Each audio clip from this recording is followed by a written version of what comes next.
How to delete videos from uploads in Bilibili. First of all, open your preferred web browser and go to bilibili.tv. Make sure you are logged into your account. Next, tap on your profile icon at the top right corner and select Creator Center from the drop-down menu. A new page will appear. From the left sidebar, go to My Videos.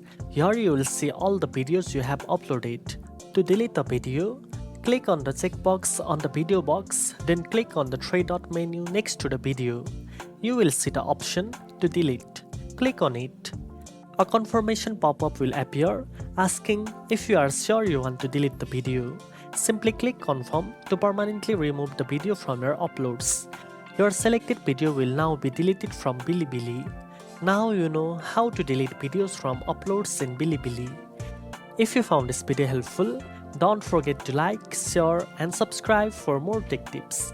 Thanks for watching and I'll see you in the next one.